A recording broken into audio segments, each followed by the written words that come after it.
One of nature's most incredible spectacles, a starling murmuration spotted over Brandon Marsh Nature Reserve in Warwickshire. Set over 200 acres with reed beds, pools, grassland and woodland, it's a site of special scientific interest and a haven for plant and animal life. And one which environmental campaigners fear is under threat by law changes brought about by Brexit, with hundreds of pieces of nature-based EU legislation due to be scrapped by the end of this year. Unless something happens, it all disappears.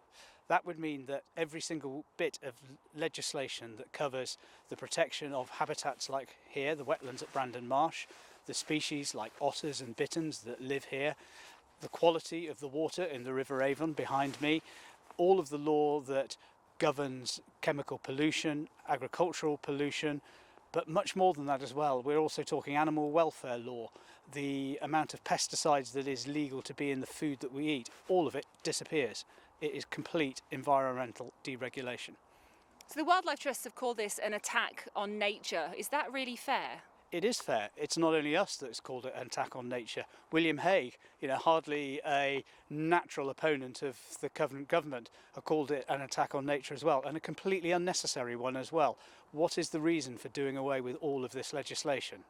The UK's legal system was entwined with the EU's for decades, and there are thought to be at least 3,700 EU laws still in force.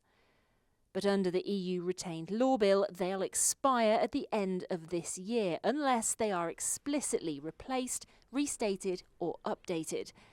A mammoth task which many fear is difficult, if not impossible, and could leave huge gaps in Britain's legal framework, ready to be exploited at the expense of countryside like this. We took legal action as an absolute last resort. We tried everything. Sandy is the head of the Marine Conservation Society based in Herefordshire. The charity is currently taking legal action against the government over its plans to tackle the amount of sewage being dumped into coastal areas. With no action until 2035, they say it's too little, too late to save areas under threat. Their action is being brought under English law, but that relies on framework provided by the EU. If that disappears, action like this in future would be much more difficult. They're really, really important cornerstones for our environmental law frameworks. They deal with protected areas, protected species. They deal with water quality in rivers, drinking water quality. They deal with marine health. They deal with so many aspects of the environment that if we were suddenly all to lose them, we would be without environmental protections. You cannot scrap thousands of laws and then still have a functioning system. We're going to lose the foundations of our environmental law framework if that happens. In response, the Department for Environment, Food and Rural Affairs insisted that reviewing our retained EU law will not come at the expense of the UK's already high standards, and environmental protections will not be downgraded.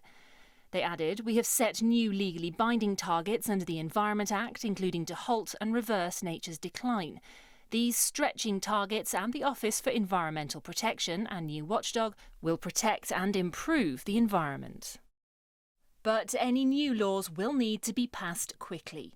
With just months to go before the EU protections vanish overnight, campaigners say the clock is ticking for places like Brandon Marsh and the wildlife which relies upon it. Charlotte Cross, ITV News.